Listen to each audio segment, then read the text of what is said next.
Righto, can you hear me? Any sound?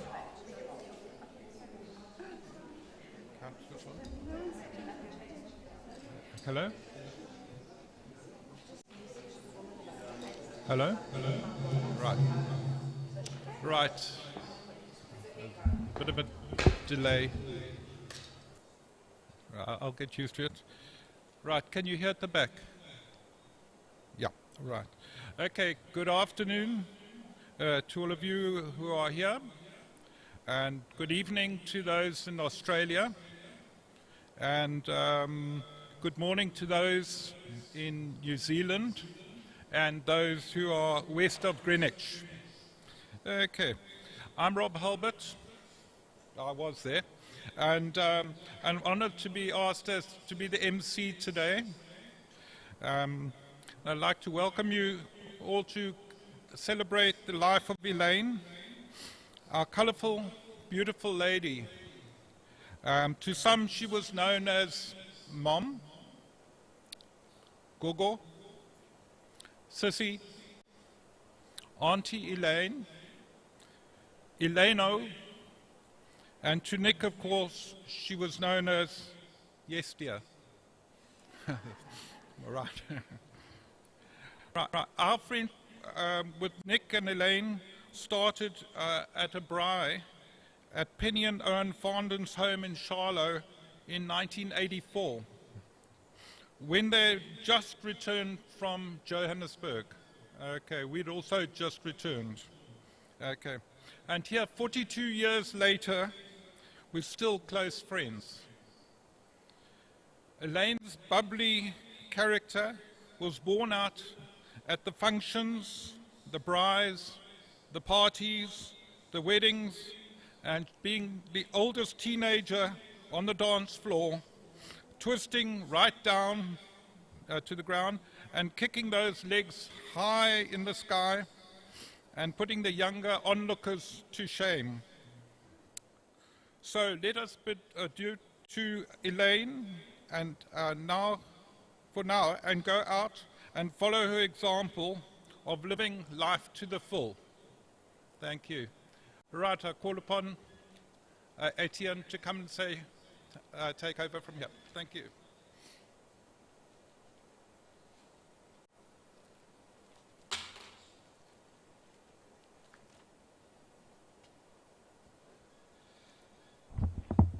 Thank you very much.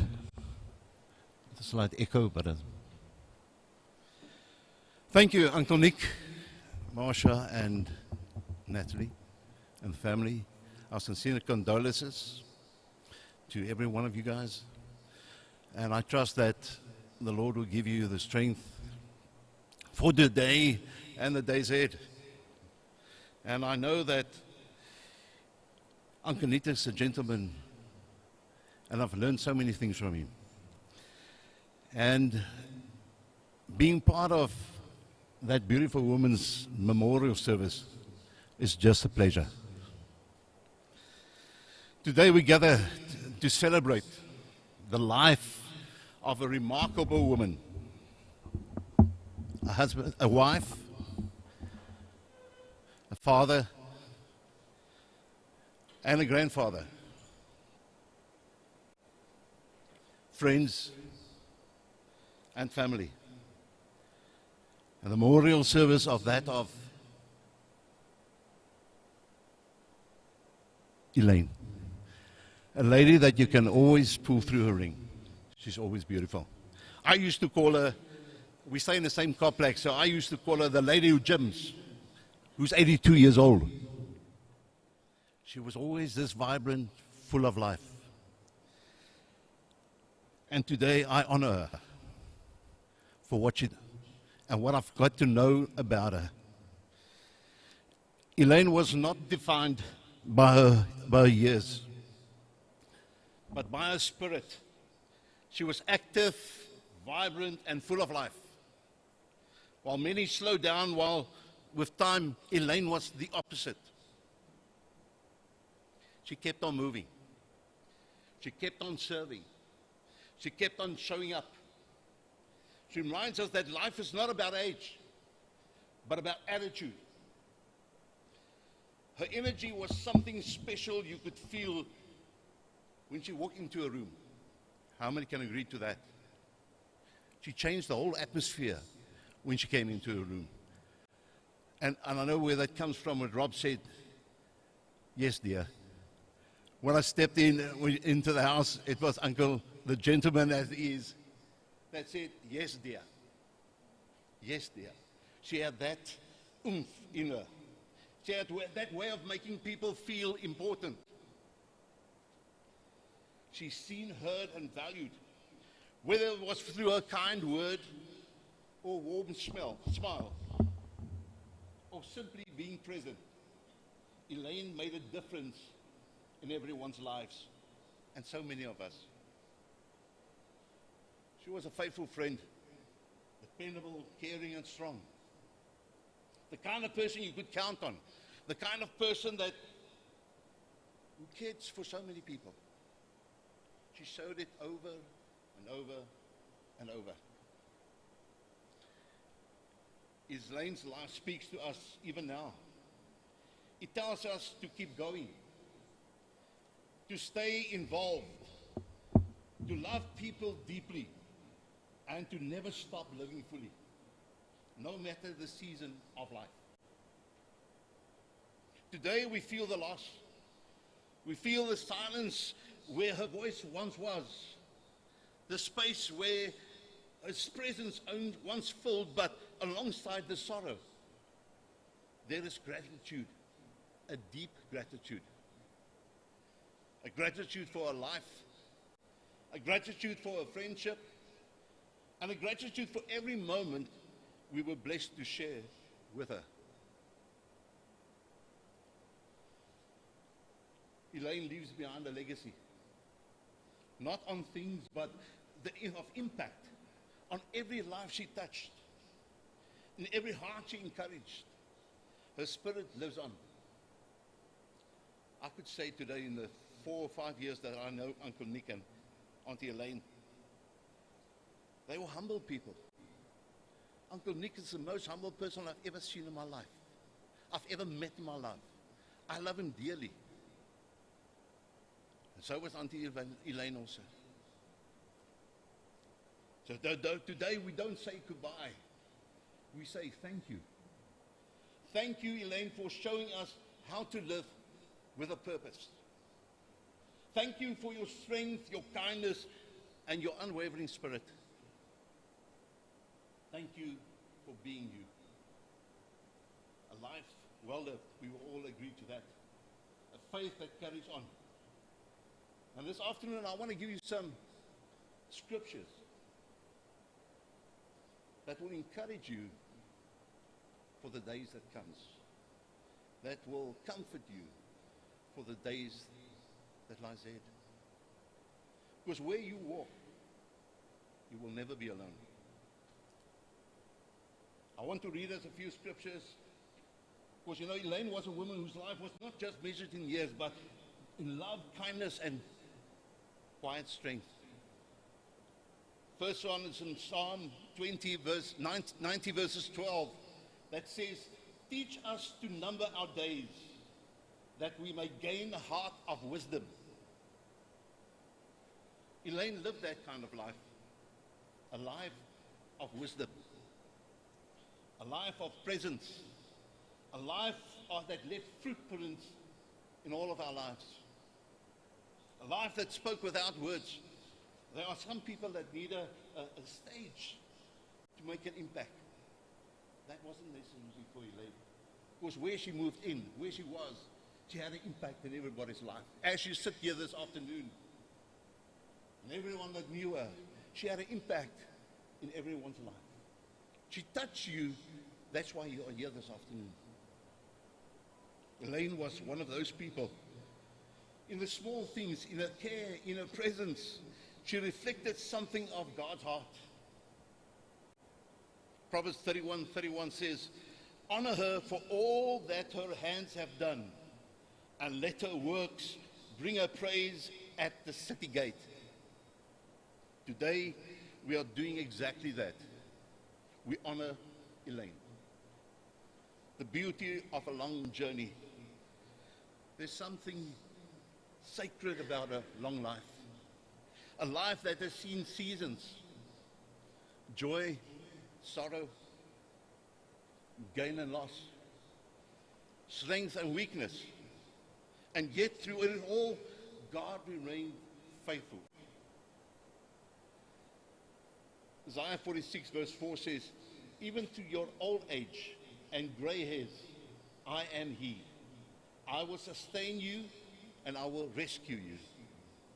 What a promise. Wow. We all know we're going to live out of this world sooner or later. There's going to come a time when somebody else will stand here and will speak about me, or about yourselves. The deaf doesn't ask these days how old you are, or how young you are, or how busy you are. Death is just a breath away. A footstep, I always say it, a footstep away. Live life to its fullest. That's what Elaine did. As I saw her jog off to the gym, and I think there's some of her jogging, a gym friends here. I can just imagine 82-year-old lady here, she goes to the gym. Hair is nice, everything is nice, beautiful. You gaan die auntie gym toe. I said, there goes the auntie to the gym.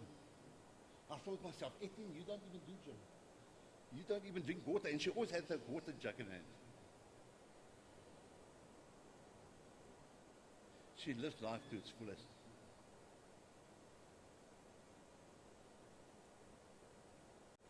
In this part that I read to you in Isaiah, we see here that the Lord carried her as well.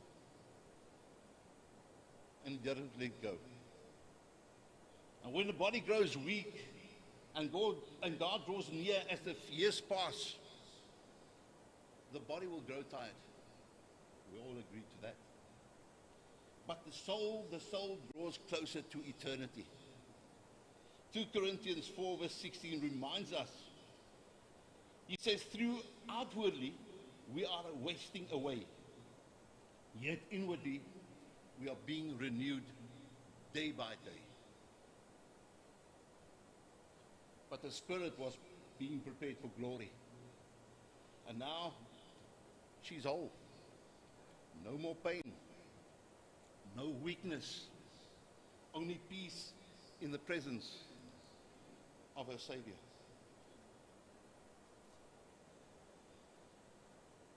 The legacy she leaves behind.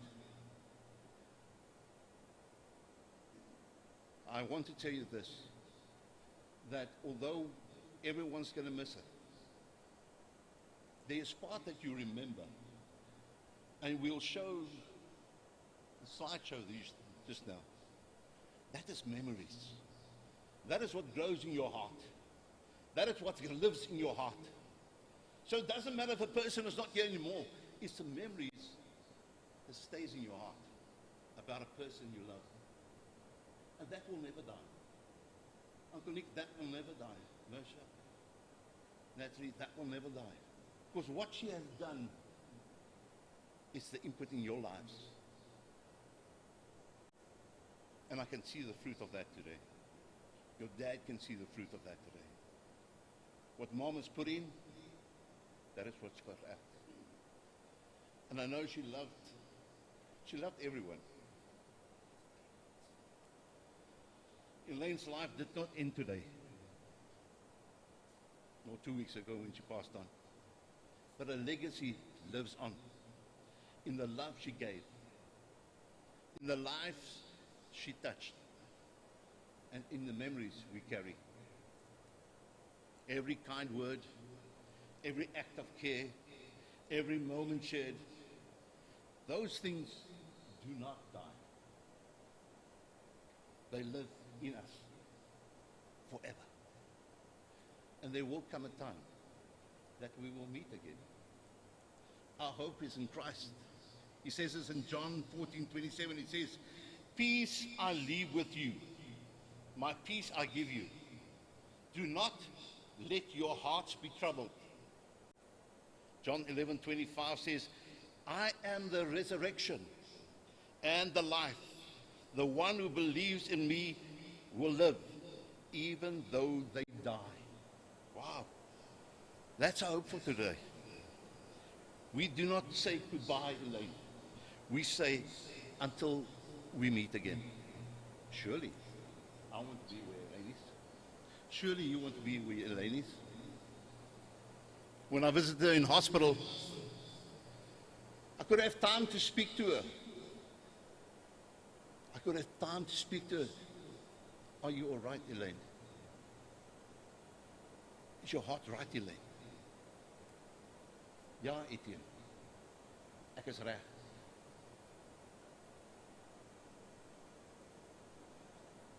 We all know Elaine. Today, we feel that loss. And it is real. Real loss. But we also celebrate a life well lived.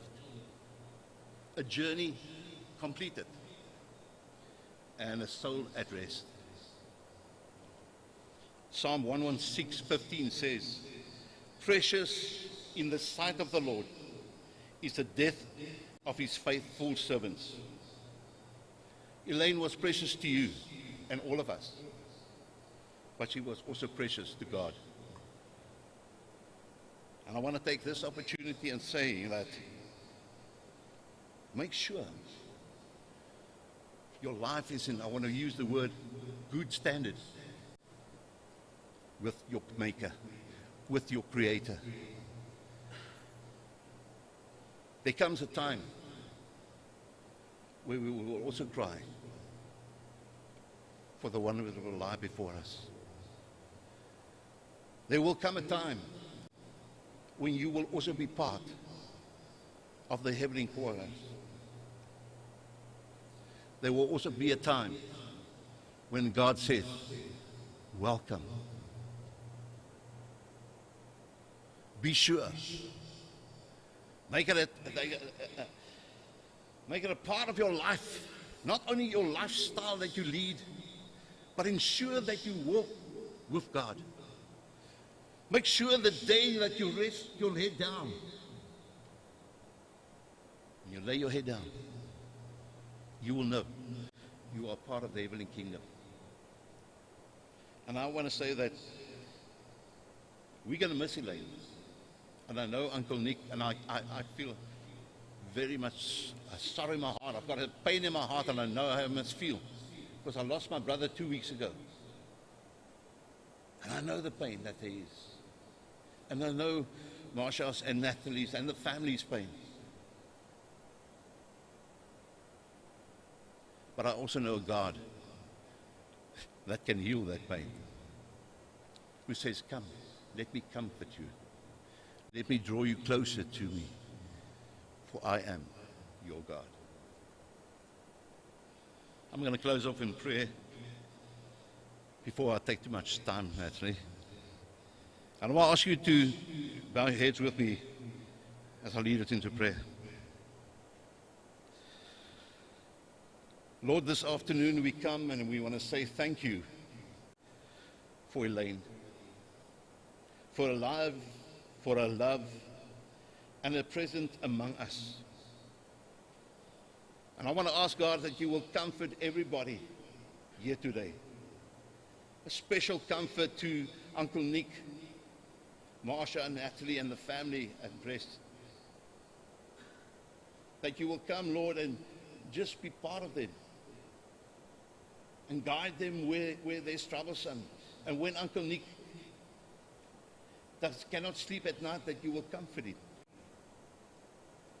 I want to ask that you will fill this place of sorrow with your peace. Help us carry forward the beauty Elaine left behind. And remind us that one day we will meet again in your presence. We trust you even now. And we ask this in Jesus' name. Amen. Rest in peace, dear Elaine. You have run a race well. And your life was a beautiful testimony. Amen. Thank you.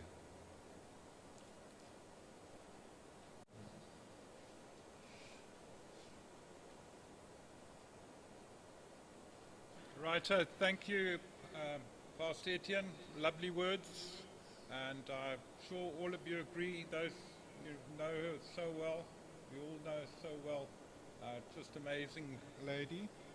Her life, her love, her legacy, as we hear today. At this stage, I'm going to call on her beloved husband, Nick, to say a few words. And Nick, I want you to be honest.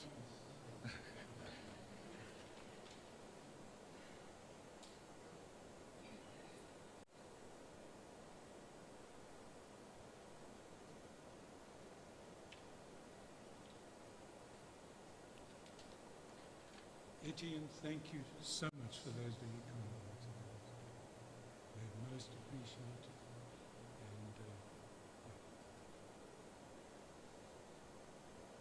And Elaine and I met some 59, 60 years ago, and it was actually in the workplace. We both were working for a local municipality, Port Elizabeth Municipality at the time. She was in the town clerk's department and I was in the parks and recreation department. She had been working for a couple of days and I had been there for probably about 9 months or whatever in my position. But as a junior, I was a pupil horticulturist. As a junior, I had to deliver plants, flower arrangements to the mayoral offices, which included the town clerk's department where Elaine was working. She worked with Jenny Rotenbach, who you all probably know now as Jenny O'Rourke, who became the mayor's secretary of Port Elizabeth.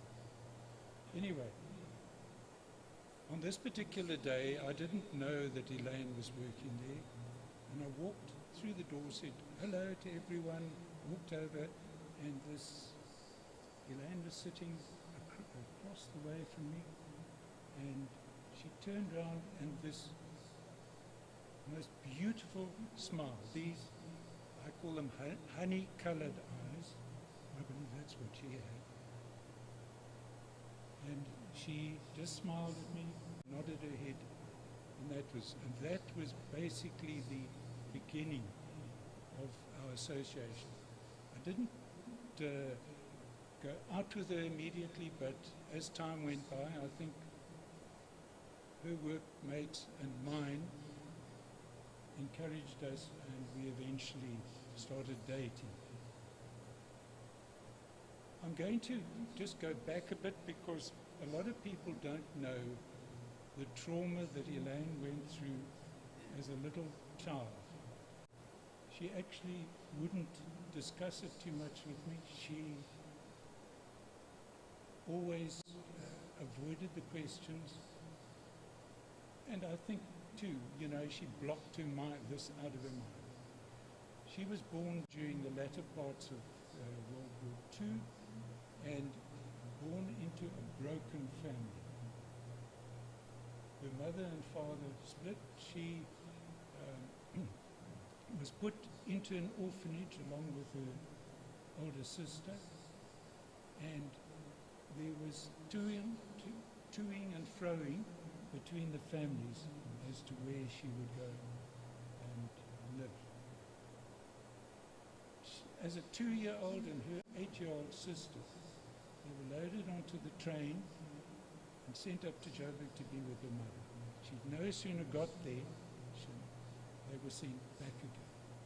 Now, she didn't discuss this, she didn't talk about it, she then would always talk about it. She moved to her father and stepmother, and she said there were 4 great stepbrothers who she said were so kind to her, and that was how she started her life, and when she really began living her life. Anyway, she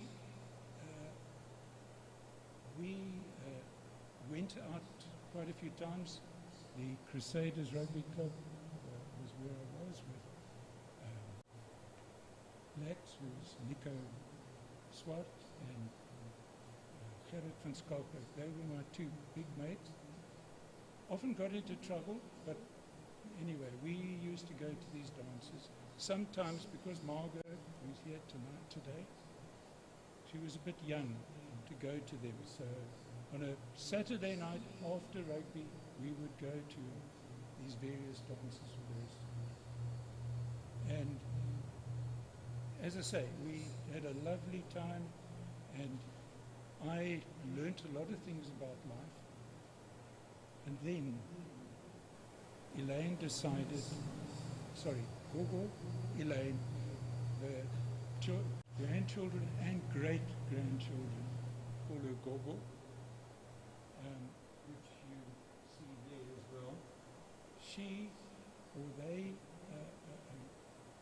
She felt hemmed in. She was over 21.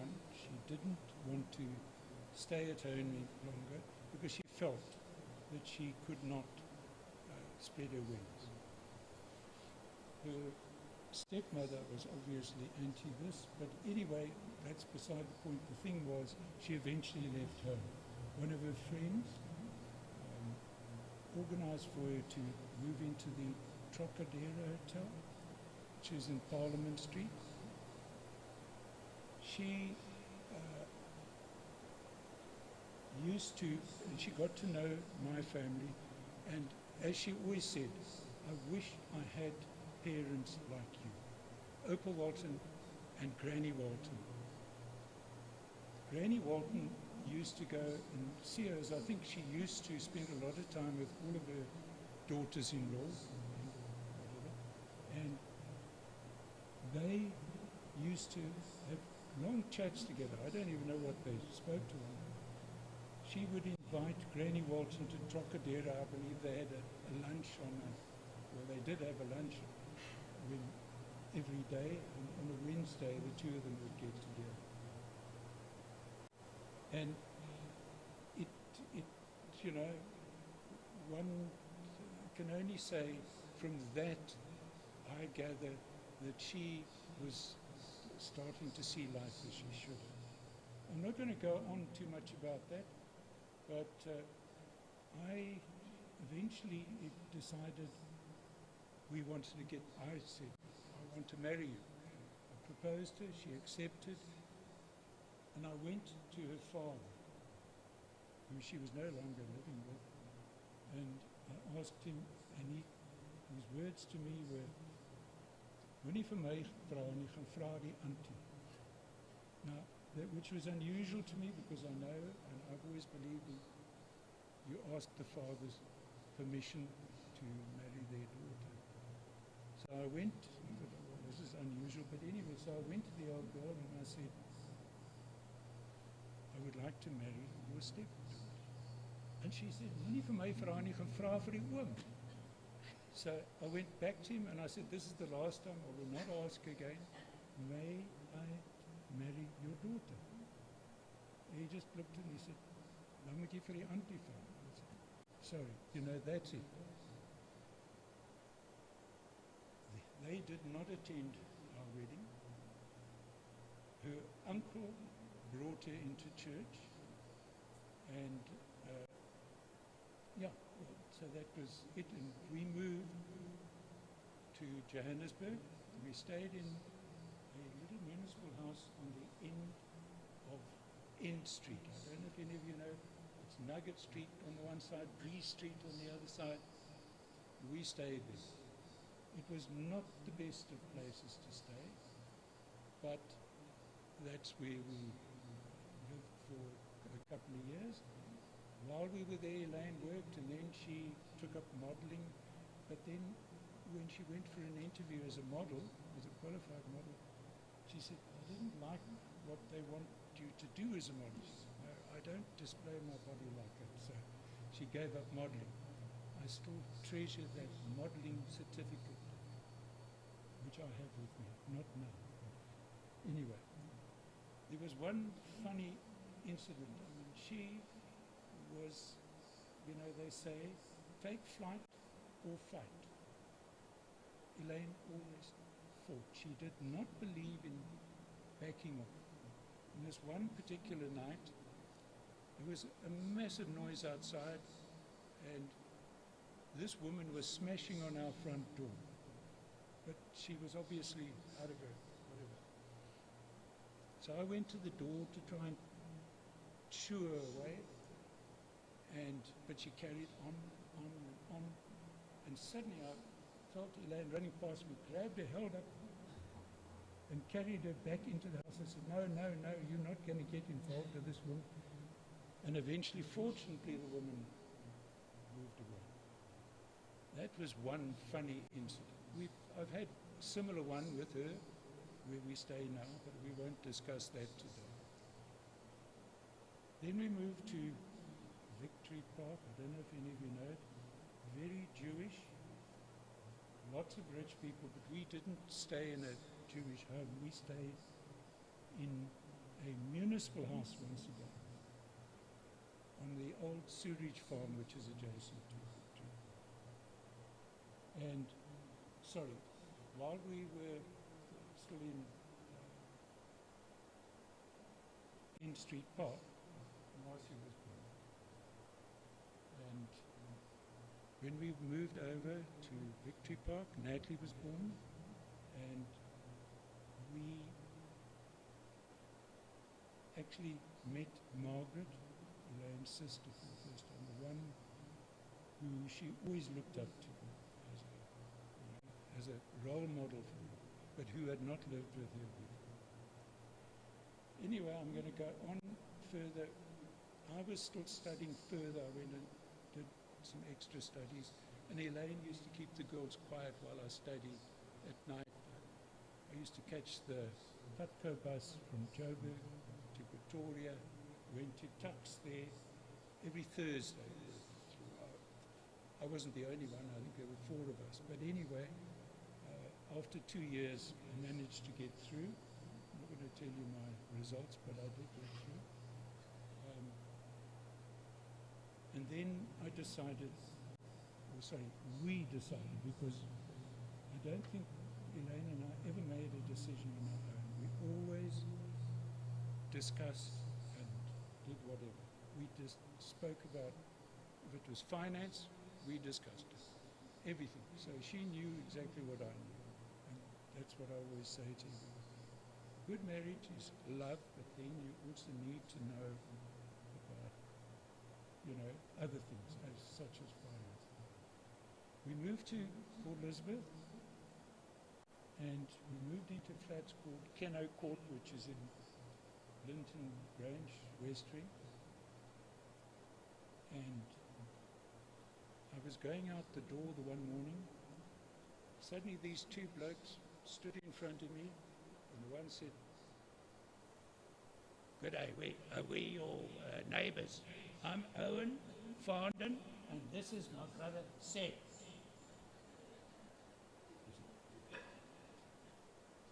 "Do you play darts?" I said, "Yeah, I suppose I can." "Do you drink vino?" "No, I have the occasional beer." "No, yeah, you're going to learn to drink vino." "Or have a wet with us, with whiskey, whatever." I said, "Well, I don't know if I can stand whiskey. I might have a wet with you, on occasion, but not whiskey." Anyway, that was our meeting with the Fondens, and all the other people here. Of course, we met Rob and Sue a bit later on as well, but it was fun again, and we had a lovely time. I remember Owen coming over to our place, because he built first in Richard Road and we built in Bernard Road. That was the dusty road where we built. But anyway, and Elvis Presley, who was Elaine's favourite, had just died. And she was, I forget what she was doing, I think she was vacuuming or something. And Owen came in and he said, "Elaine, did you know that Elvis Presley is now playing underground music?" Well, I thought she was going to nail him with the So, you know, that, yeah, she loved music, she loved flowers. I had masses of flowers. When we were going out, I had to always take her to all the places. Settlers Park was Settlers Park, not what you see today. I had pictures of her in amongst the flowers, sitting in amongst the flowers, because she loved them so much. I'm going to just go on a bit further. We used to go out to Port Alfred. We stayed in Colgate Street. I think that was the one penny. Colgate Street. Stayed there and said, also he and Ruth used to go too. And this one night, said and Elaine started teasing Owen, saying, it's, you know, it's midnight now, it's good now to go to the Fish River Sun, we go gambling. And no, you can't, no. He said, it's like chucking 10 rand out the window as you're driving all the way. You'll get there and you'll have nothing. Anyway, I actually loved those days. I thought it was brilliant for everyone. And then Natalie moved overseas, and Elaine and I went to go and visit them. We stayed there for quite a while, and Marcy, I think, had booked us on a Devon and Cornwall trip. But on the way to this trip, you had to go into to the city proper and into a hotel where you had to stay overnight. We were on our way there and we were getting on the underground, going all the way through, when suddenly the train stopped. And we both had suitcases, and Elaine said to me, now what do we do? We can't walk there. I said, well, we could if we want to, but wait, the trains are coming. So I said, now watch me. You stand, because it was getting crowded. And she said, you mean behind you? I said, yes. And then when I jump on the train, you follow me. You do not stop him. But being the polite lady, she kept saying, after you, after you, after you. And I was on the train and she wasn't. And I turned round and I tried to indicate to her, stay there. She told me afterwards she thought I was saying goodbye to her. Anyway, we went, I caught the next train back and then we went on. But as I say, she loved flowers. She really did. And when we moved to Madeira Villas, we had a lovely garden there. And yeah, and when we moved here where we are now, she always used to say to me, but you can't always leave the flowers in the garden. Why don't you put them in the house? I said to her, no. They're pretty in the garden, leave them.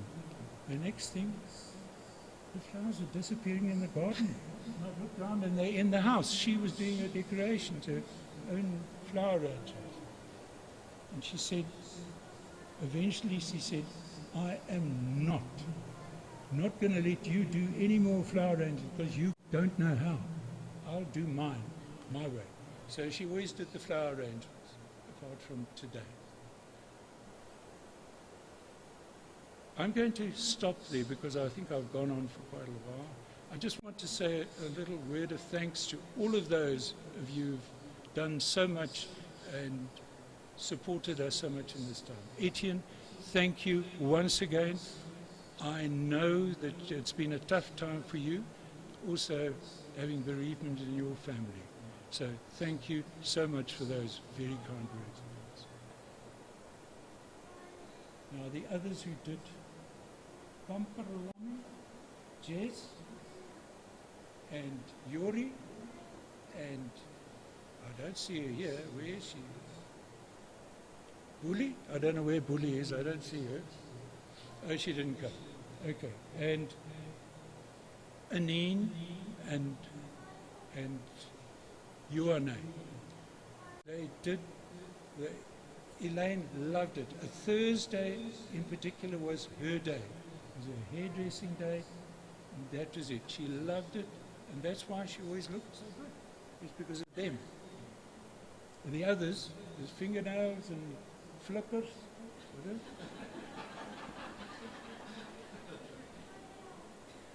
But yeah, so thank you all so much for making the last year or two of her life such a pleasure. You were wonderful, and I appreciate it. Thank you. Now, Diana and Robert, when things were going wrong, they very kindly had me round for meals and looked after me, took me out, whatever. Thank you so much for that. And Bernard and Zelda, ja, jy moet hoog sit, Boetie. Thank you so much for everything. While Elaine was in hospital, our geyser burst. And who was there? He sat the whole day with these plumbers and made sure that everything was in order. Zelda, always giving good advice, and baie dankie aan julle. Thank you. Stephen and Tavi, you made me feel embarrassed at times. They're my next door neighbors. I would arrive home, and the next thing, the doorbell would ring, and there they had food waiting for me. I said, I'm getting fatter all the time. Please slow down. But you had made Elaine a promise, because you've become very good friends with her, that you would look after me. Right, Tabby? Anyway.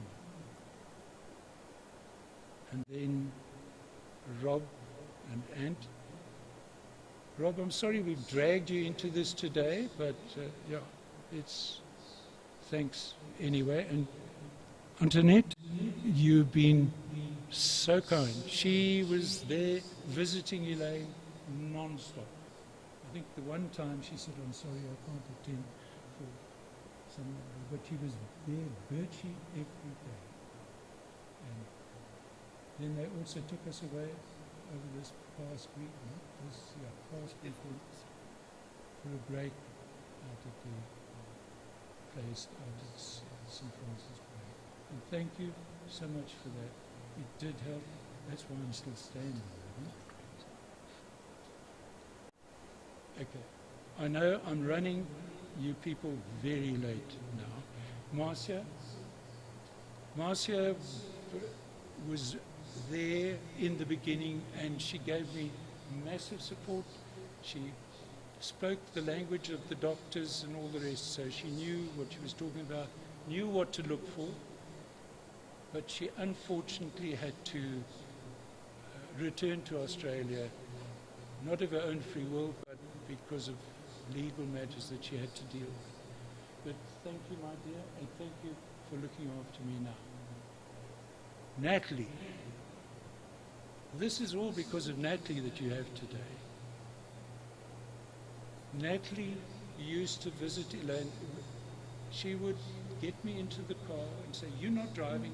These South African drivers don't know how to drive. I'm driving. And she made sure that we visited Elaine at least 3 times a day. If I couldn't make it, she would be there. But most of the time, she was there all the time. And when we get home, I'd go and flop down in a chair, and the next thing, food. She'd have food ready, cooked. So, I just cannot thank you not as well, enough as well. Now, the last person.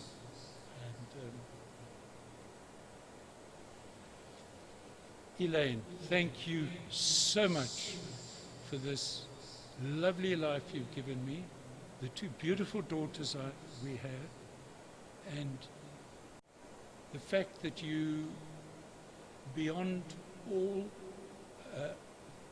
possibility, you made it possible to pull yourself out of a situation where you were given no hope to one where you showed us all that the bright light that you were.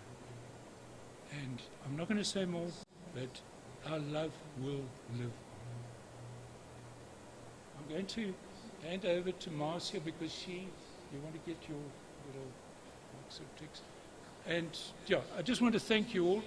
Your little goodie there that you have with your card is, the plant there is the forget-me-not.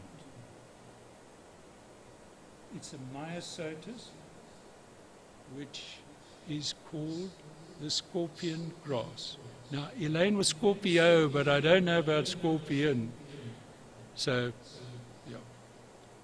Marcia.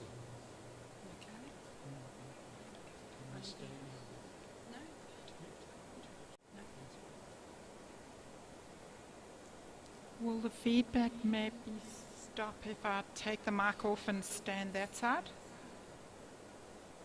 Yes? No? Sound people?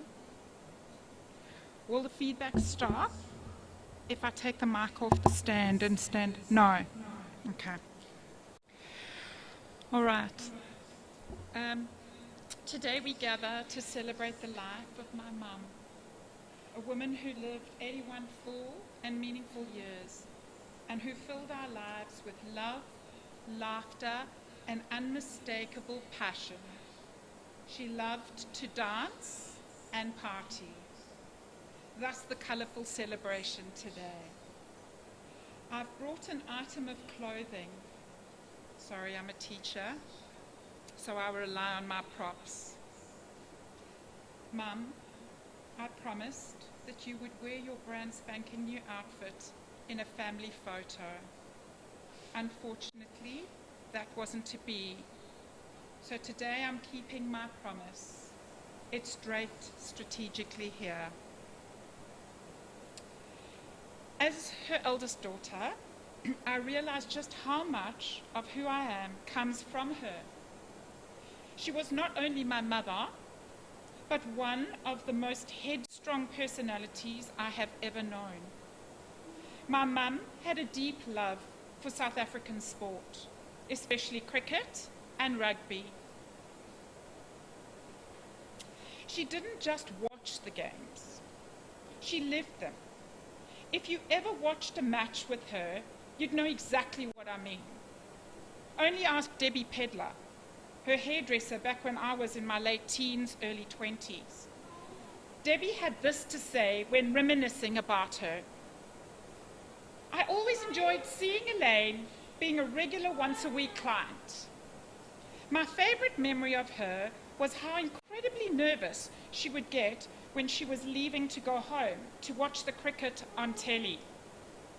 She's always used to say, "Oh, Debbie, I've got to take half a nerve pill. Now, because I'm going to watch the match, my nerves can't take it." And we would laugh like mad. She was such a character, always with a smile on her face, and I missed her when we left Port Elizabeth. Cricket brought my mum so much joy. She had her favourites, Markham, Maharaj, who she lovingly called Mirage, and Janssen, whose nickname Plank always made her smile. And then there was Stokes, who in her eyes seemed to exist purely so she could shout at the television, "Get him out!" With full conviction and passion, it became something of a signature moment, one we will never forget. Rugby was no different. She supported the Springboks with her whole heart. She admired players like Colby, Marks, de Klerk, Faf, Jessie Creel, and Mapimpi. She loved the team deeply, but that didn't stop her from having a few strong words for the referees when she felt they got it wrong. That was just who she was, honest, spirited, and never afraid to say what she thought. But beyond the sport, what truly defined my mum was her love for her family, her friends, and the life that she built around her. She shared a beautiful life with my dad, a love built on companionship, loyalty, and doing everything together. They were a true partnership, side by side through all of life's moments, big and small. Their bond was something we all admired, and something that will always remain a part of her story. She was also so proud and a loving mother to both Nats and I. and her love extended so naturally and deeply to the next generation. She adored Nat's beautiful girls, Jess and Amy, and their extended families, and the great-grandies. She was such a loving grandmother to my own children, Seth and Kai. Each of them held a special place in her heart, and she took such joy in watching them grow. Mum and I were, in many ways, very alike. We were both strong in our views, and most of the time we found ourselves on opposite sides of things. But beneath that, there was always love, steady, enduring, and unbreakable. In these last days and weeks, something quietly shifted. In the midst of such difficult diagnosis, she allowed me to come closer to her in a different way. She allowed me to care for her, to sit with her, and to love her in my own way. Those moments were gentle and deeply meaningful. They gave us a kind of closeness that words can't fully capture. And in the middle of so much pain, that time together has become something I now hold as one of the most precious gifts in my life. She had the warmth that made people feel welcome, a strength that carried us through difficult times, and a sense of humor that brought light even when things were tough. She taught us resilience, kindness, and how to stand firm in what we believe. She showed us how to find joy in the simple things, whether it was a match on TV, a shared laugh, or just being together. Today, we don't just mourn her passing. We celebrate everything she was: a devoted wife, a loving mother and grandmother, a passionate supporter, a strong, vibrant woman who left her mark on everyone who knew her. Mum, thank you for everything you gave us. Thank you for your love, your laughter, and your unforgettable spirit. We will carry you with us always in every cheer and every shout at the TV, and every moment we remember you. Rest peacefully. You will always be deeply loved and never forgotten. Mama, may the winds of heaven blow softly and whisper in your ear how much we love and miss you and wish that you were here. This time has been particularly tough for the 4 grandchildren in Perth who longed for you, and today I'm wearing your charm bracelet with their handprints on it so that they are present here with us today too. So here are a few words from Seth's heart. Gogo, I just want to say I love you, and I'm going to miss you so much. I loved our calls with yourself and Gramps every couple of weeks. They meant more to me than I probably ever said. Just hearing your voice, it was always good to see how you were doing and having a laugh with you. Those were the moments I'll always hold on to. You were honestly incredible. Still going to gym at 80, still pushing yourself, still having that go-getter attitude. That was something I always admired about you. Thank you for your love and for being you. I'll miss you heaps, Gogo, but I'll never forget you. Love you always, Seth. And now, a few words from Minnie Marcy, or as she was frequently called, Minnie Elaine. Sit back and listen to Miss Kai Kai.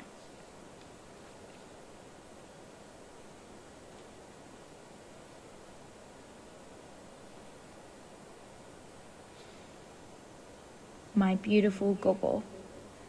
Nothing is harder than losing family, let alone someone you hold so close to your heart.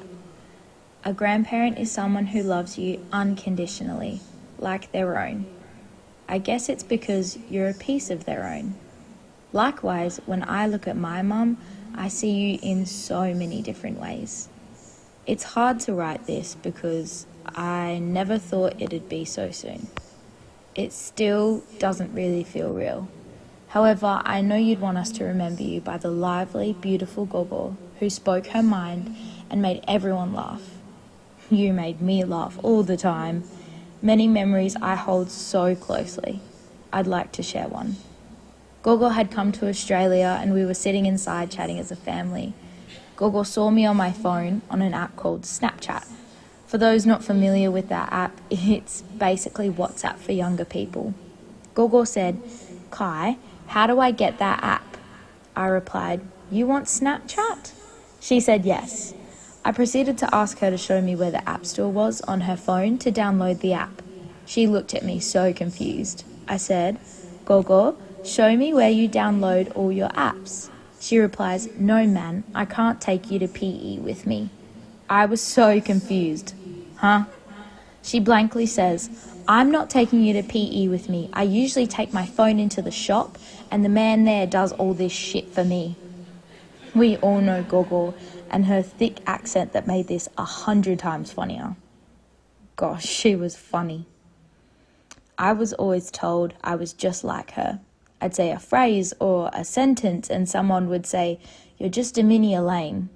I never realised how much of a compliment this was until now. I want nothing more than to be half of the woman she was. She strived for everything she wanted, always got her way, always helped family close to her, and loved the people around her. Gogo, I miss you. I miss you so much. I know you're resting now and in a better place. I just wish that place was here, with me, with us as a family, meeting grandchildren, attending weddings, watching me graduate. But I know you'll be there at every special occasion. Maybe not in the physical, but in our hearts. I love you with my whole heart, Gogs. It's not goodbye, just a simple see you later. Love, Kai.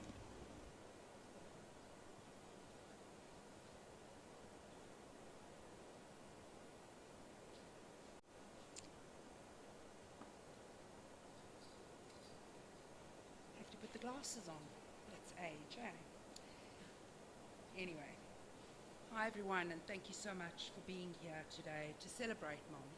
This is a celebration, not a mourning, because that's the type of person she was. It really means so much to us as a family that you all could join us, whether here in person or people far, near and far who are on video. Mom was, simply put, a beautiful person, not just in how she looked, although we all know how she was always looking her best, but in how she lived her life.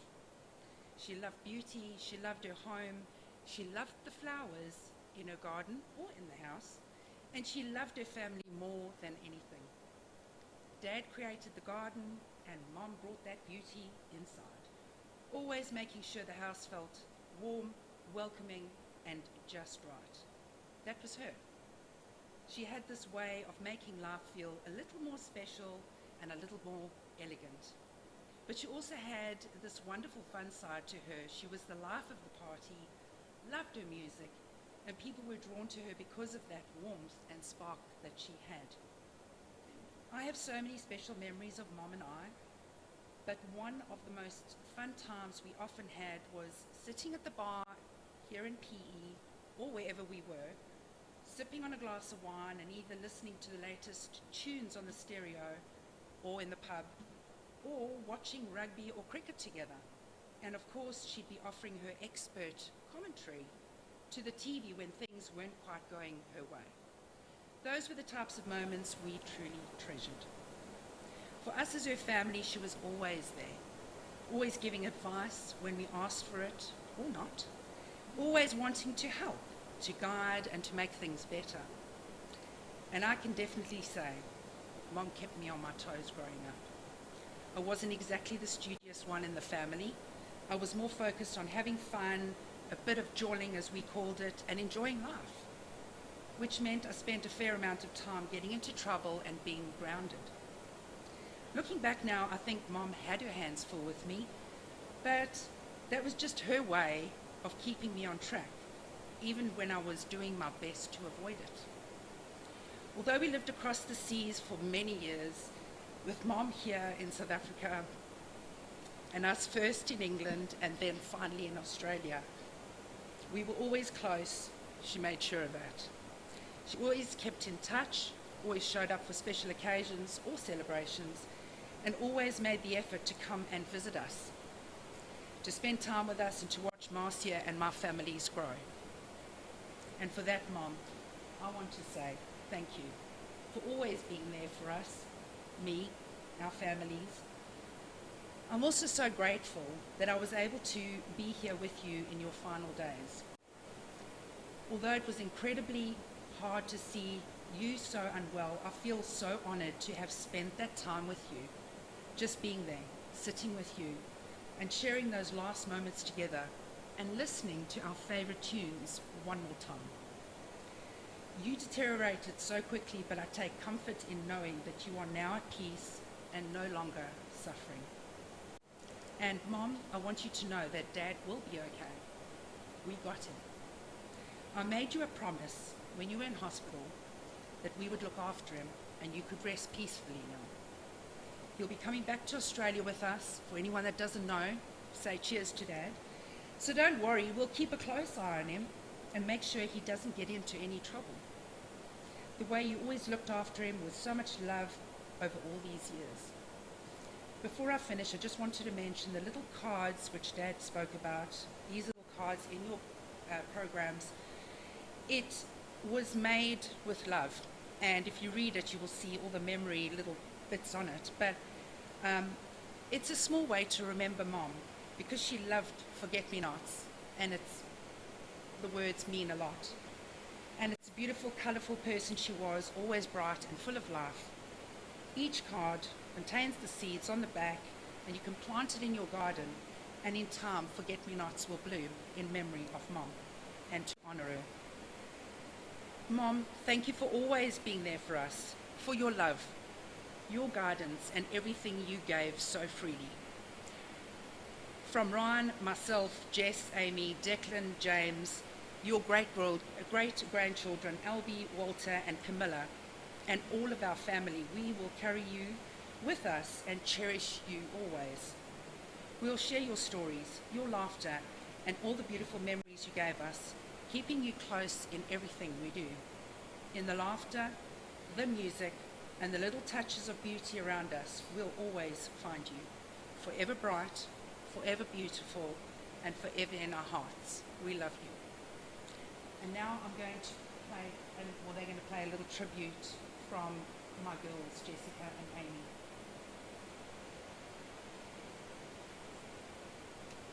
Thank you all for being here today to remember our Gogo. My name is Jessica. Amy, my sister, and I are Gogo's eldest granddaughters, and we've put together these words to honour her. We wish more than anything that we could be there in person, but right now we are watching from afar and are so thankful for the celebration of life that we get to have for our Gogo. Because Gogo lived overseas, we didn't have the kind of relationship built through everyday visits or constant time together. Instead, we saw her in chapters every few years, and somehow she still made those moments feel important by creating treasured memories and reminding us that family ties can stretch across countries and distance. She came to visit us in the UK multiple times. We had an incredible trip travelling New Zealand, in a minivan, mind you, and in more recent years, she visited us in Australia and had the blessing of meeting our children and her great-grandchildren, Albie, Walter, and Camilla. That is something we will always be so grateful for. She also met and made memories with our partners, Declan and James, although we wish she could have seen us both one day walk down the aisle. She adored Declan's grey hair and greeted everyone, yes, even him, with the famous holding of the face and kiss on the lips. He was warned and he embraced it. James, on the other hand, was warned and absolutely did not. Those visits gave us memories that now mean everything. We had family photos taken on our last visit to Australia, and they are now treasured by our whole family. They hang at our homes, and the kids often point to her and say, "That's Gogo." Even though she wasn't able to be there for every birthday or special occasion, she always made sure we heard from her. She had a way of staying present in our lives, no matter the distance. And when we were blessed enough to be together, she made sure those moments truly mattered. They were the chances to reconnect and share time, filled with stories, laughter, and that feeling of being connected, even after time apart. Even when someone isn't a part of your everyday life, they can still hold such an important place in your heart and your story. Gogo was part of where our family came from, part of the generations before us, and part of the connection that links us all together. One day she will be especially missed is mine and Declan's wedding day. But I feel so lucky that in her final days, I was able to video call her and show her my wedding dress. She was one of the first to see it, and it's a moment I will treasure forever. Anyone who had the privilege of meeting Gogo knows that she was an absolute character. She always took pride in her appearance.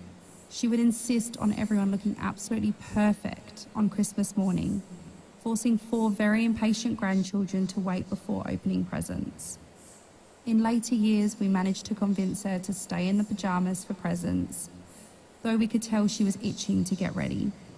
We never quite managed to convince her to stay in them long enough for breakfast, though. She had a quirky way with words too.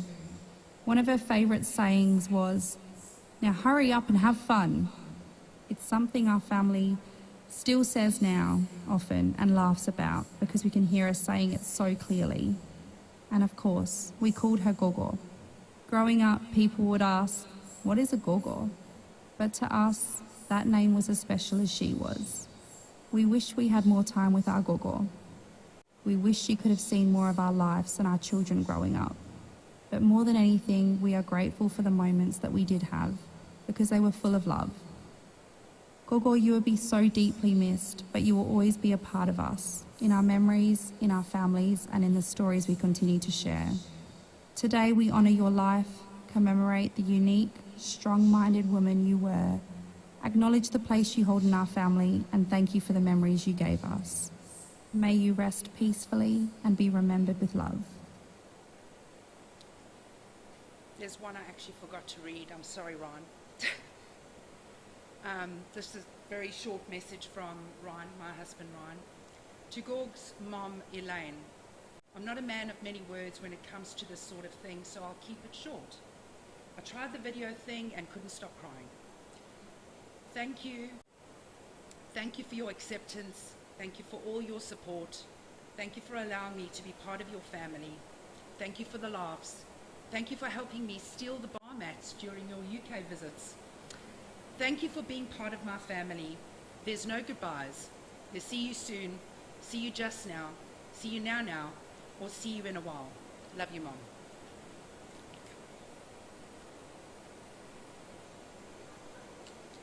You reading? No, bring your thing. You're reading.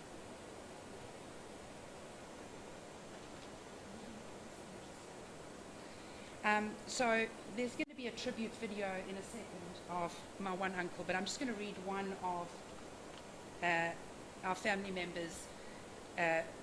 My mother's brother-in-law, Dennis Walton, which is my dad's brother, and they live in New Zealand. So here it goes. We mourn the loss of Elaine from her New Zealand extended family.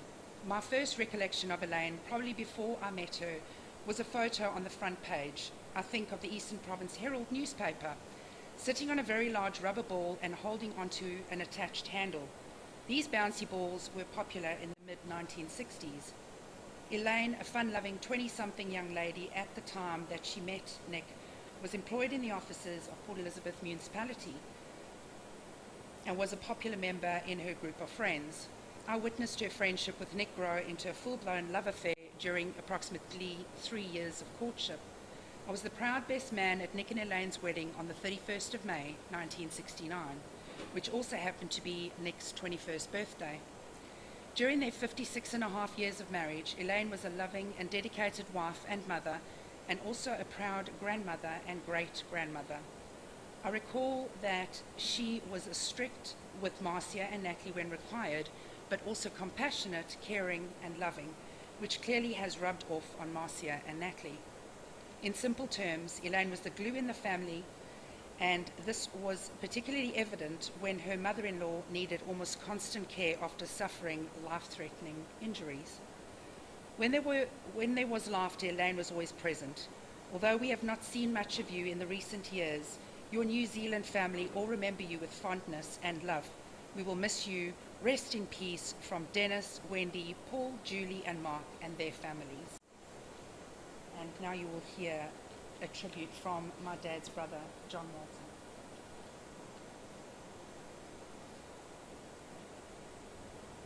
Nick, Marcia, Natalie, family, and friends. In Proverbs 31, the legendary King Lemuel of Massa shares advice which was taught by his mother. She says, "O my son, whom I have dedicated to the Lord, do not drink wine and whiskey, for if kings drink, they may forget their duties and may be unable to give justice or to speak up for the poor and helpless." Now, what has all this to do with Elaine? Absolutely nothing. But listen to what the old woman says to her son in verses 10 to 12. She says, "If you can find a truly good wife, she is worth more than precious gems. Her husband can trust her, and she will richly satisfy his needs. She will not hinder him, but help him all her life." Doesn't this tell us a lot about Elaine as a wife, a mother, and a grandmother? The following verses, also from Proverbs 31, are so typical of Elaine. She is a woman of strength and dignity. We also know that she was frail. We know that Elaine suffered severely in her last days. Yet there was meaning in this suffering. Meaning? What meaning? Elaine brought her loved ones together. She brought the best out of those around her. So much kindness, care, and love was shared. Now the king continues to speak through Elaine when he says, "Her words are wise, and kindness is the rule of everything she says." Do you recognize this? I do. How accurate is the following verse? She watches carefully all that goes on throughout her household and also the broader family. We remember how Elaine cared so lovingly for Granny Geraldine in and after the 1978 drama on the farm. Now, only a chosen few share such kindness. And mark my words, this is a special gift from God. You were such a generous hostess, even when it was inconvenient. Thank you, dear Elaine. The next verse needs no comment. It reads, "Her children stand and bless her. So does her husband. He praises her with these words, 'There are many fine women in this world, but you, Elaine, are one of the very best.'" The final verse of Proverbs 31 is not only a tribute to Elaine, it also reminds us to honor our Lord and Savior, Jesus Christ. Charm can be deceptive and beauty doesn't last, but a woman who fears and reverences God shall be greatly praised. God bless you.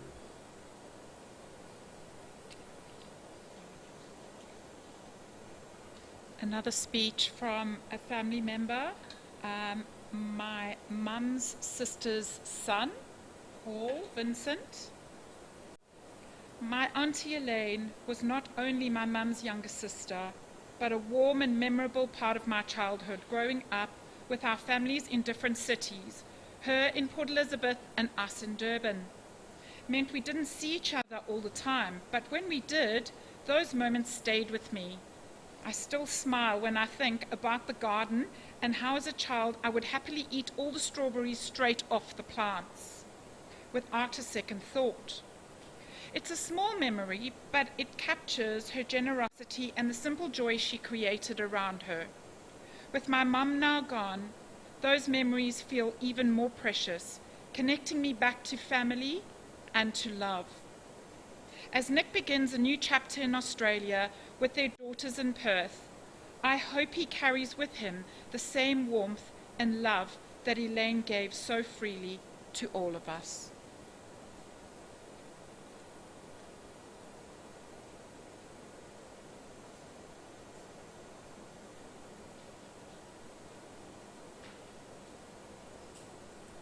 My dear Uncle Nick, or as my dad used to call you, Nicky. Ursula, Cheryl and I have so many fond memories when it comes to our Auntie Elaine.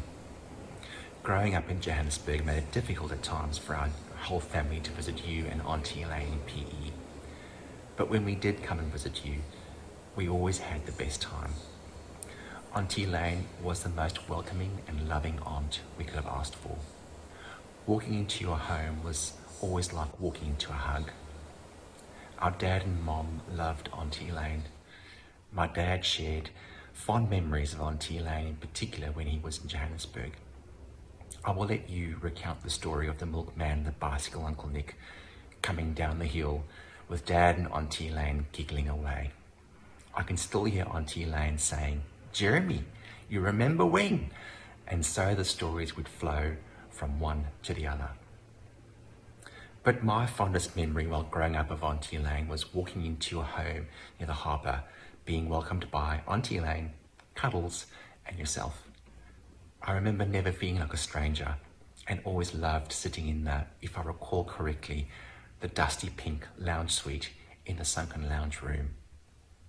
Auntie Elaine was the one wearing the neat slacks and a beautiful top, handing out snacks and treats. She was glamorous.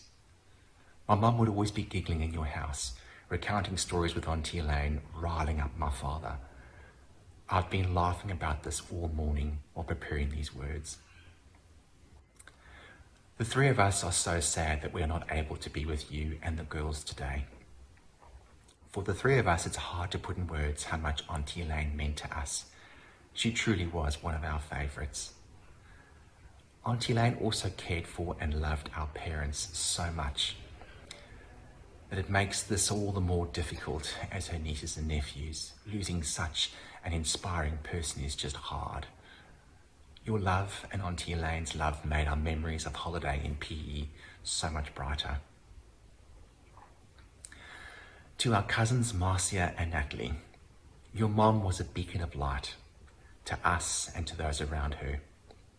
We all thought how lucky you both were to have such a wonderful mom and dad growing up. We were lucky too. We had one of the best aunts in the world.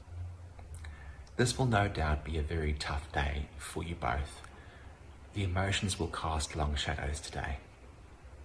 But the three of us know how much your mom loved you both, and I'm pretty sure your dad and the family and friends around you today will remind you of that. Seeing your mom and dad in England while Paul Walton and I visited you, Natalie, and your wonderful hubby Ryan all those years ago still bubbles away in the back of my memory. Your mom sent me these pictures last year after Greg and I visited your mom and dad in November. Look how happy and glamorous your mom is and how young we all were. Greg and I loved being with you girls and the families in Mandurah in 2023. Having your mom and dad there made it all the more special. May I please ask that you play this video at some stage of Marcia and Greg doing a springbokkie, but just listen to the laugh in the background. Having Uncle Dennis and Auntie Wendy there too was a treat. The photos I have shared with you both of your mom and Greg and I are very special. I've shared them because they revive so many memories, yes, but they also conjure up the feeling of love. To the Waltons, we share our heartfelt sympathies with you today, but please know and never forget we are all here for you. Ursula, Cheryl, Tim, Wayne, Greg, Michael, Claire, and dogs. Love you all. Let's go. Oh. I don't know. We start. Natalie, do we chew? You can chew. You can do whatever you like. Yeah. Okay. Ready? Let's go. Oh. Yes. We're going to get It's good. I didn't chew though.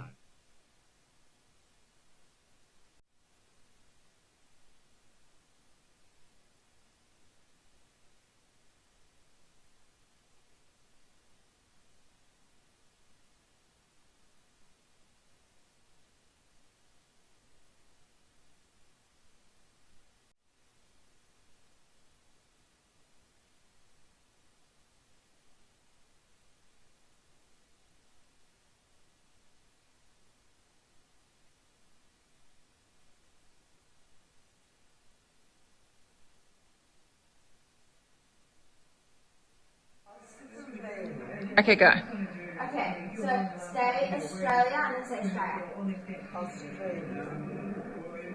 Australia. Okay, you on. Australia. So yummy. So yummy. Yummy, yummy, yummy. Nog een stukje picky water. Isn't that nice? Eh? That's it. You go in between water. Yeah. Last spoon. Last spoon. And we're coming. Comes the airplane. Good. All in. Is it now?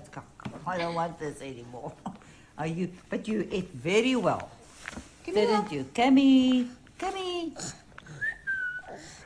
Oh, isn't it? Dance, Walter, dance! Dance! Dance! No, you, no.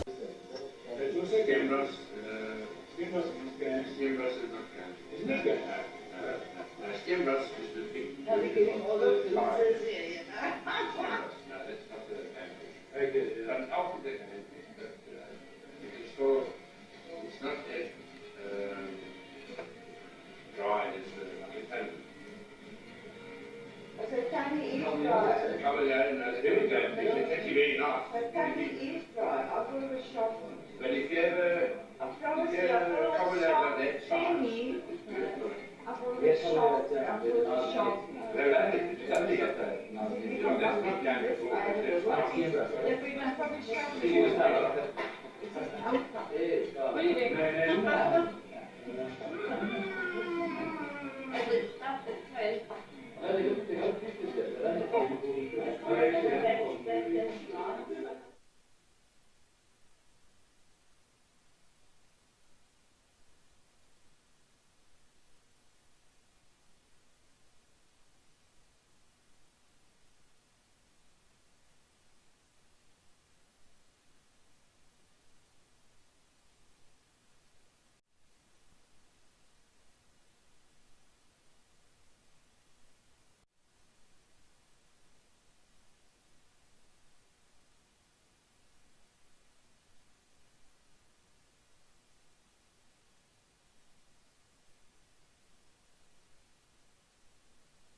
To all things bright and beautiful. Thank you.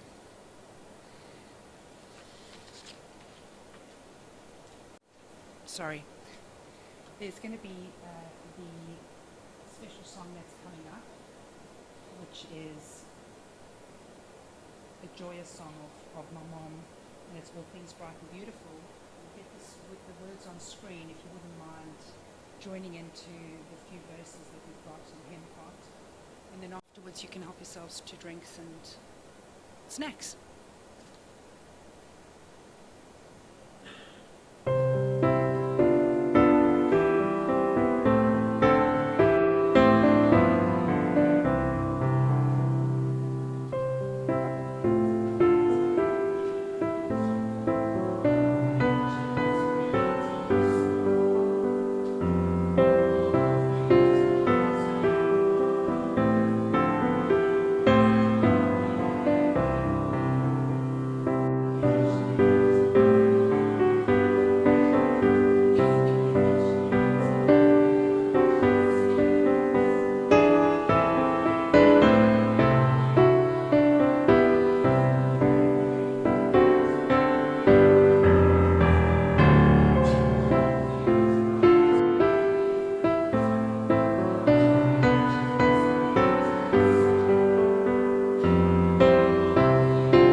What an amazing evening. I'm going to leave you with this very, very, very special song. Thank you very much, my dear. Thank you.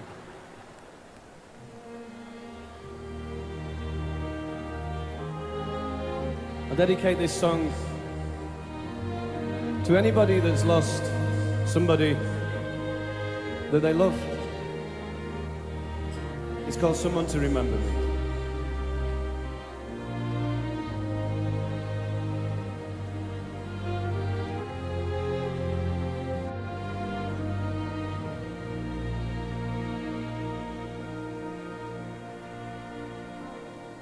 I hope you see as you look down all of this love gathered around. I hope you hear what people say. I hope you know the role you play.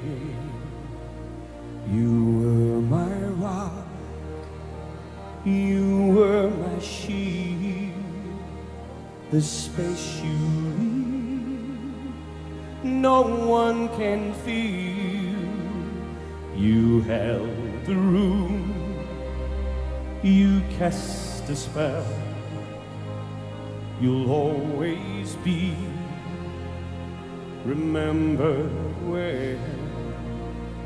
And when my days have come and gone, I hope I live more right than wrong.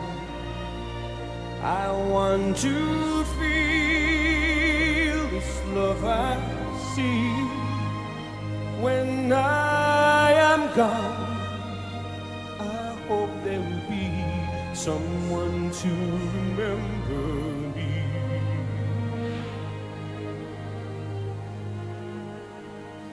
Though you're not here with me, a part of you will always be. I'll hear your laughter, I'll see your smile, I feel you near once in a while. And when my days have come and gone, I hope I live more right than wrong. I want to feel this love I see. When I am gone, I hope there will be someone to remember me.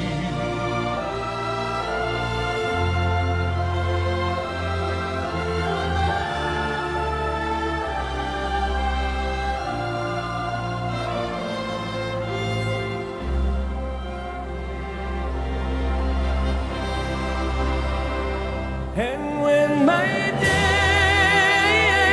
have come and gone, I hope I live more right than wrong.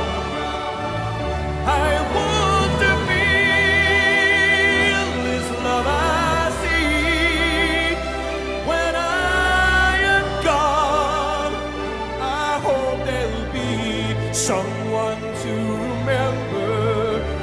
Someone to remember me.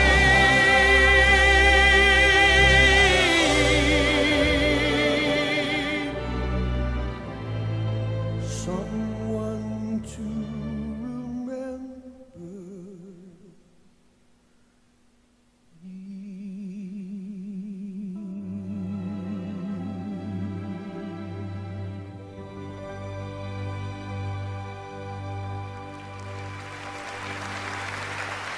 Good night, God bless. Thank you so much. Thank you.